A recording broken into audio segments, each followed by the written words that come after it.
Hari suci menjelang Hari Raya Paskah tahun 2026 khususnya Jumat Agung, warga binaan Lapas kelas 2B Atambua menggelar Jalan Salib Hidup mengenang kisah sengsara wafatnya Yesus Kristus.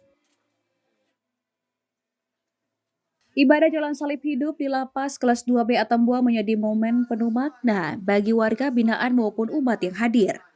Dalam perayaan ini, warga binaan memerankan secara langsung kisah sengsara Yesus Kristus dari awal hingga wafat di kayu salib.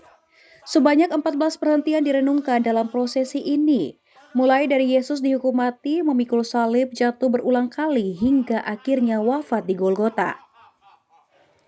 Setiap perhentian menjadi ajakan bagi seluruh umat yang mengikuti ibadah untuk merefleksikan penderitaan, pengorbanan, dan ketaatan Yesus demi keselamatan umat manusia.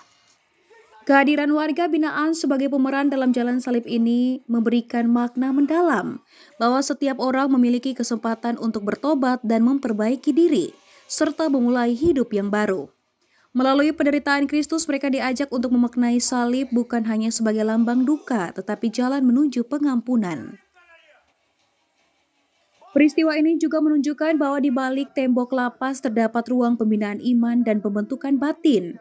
Jalan Salib Hidup menjadi sarana rohani agar warga binaan mampu melihat kembali arti penyesalan serta komitmen untuk menjalani hidup yang lebih baik di masa depan.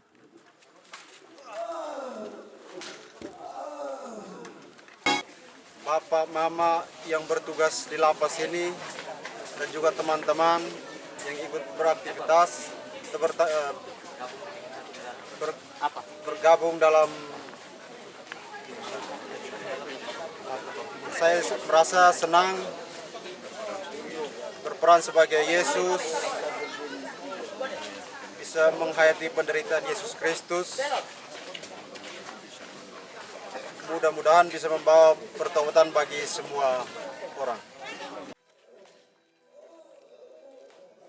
Pastor yang mengikuti dan memimpin permenungan ini pun mengapresiasi penampilan serta penghayatan warga binaan dalam memerankan setiap adegan.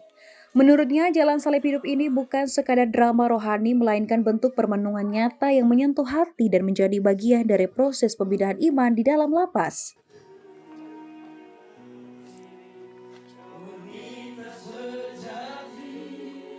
Ini umat Katolik sejagat merayakan hari Jumat Agung, hari untuk mengenang sengsara dan wafat dari Tuhan Yesus.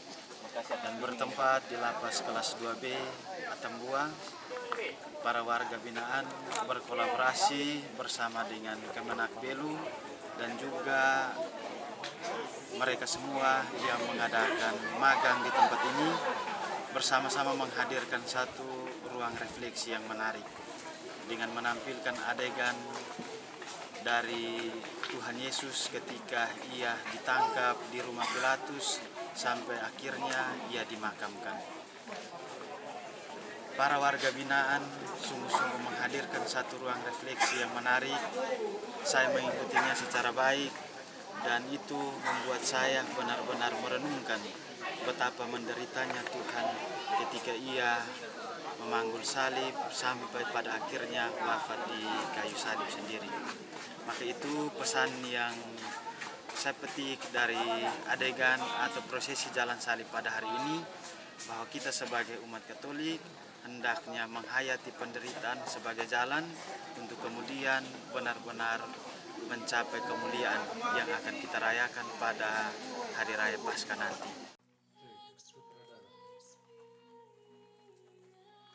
Seluruh peserta diajak untuk tidak hanya mengenang kisah sengsara Yesus, tetapi juga menjadikannya sebagai panggilan untuk hidup dalam kasih, pengampunan, dan perubahan diri di tengah kehidupan sehari-hari. Dari Belu, Tim Liputan Atambua TV melaporkan.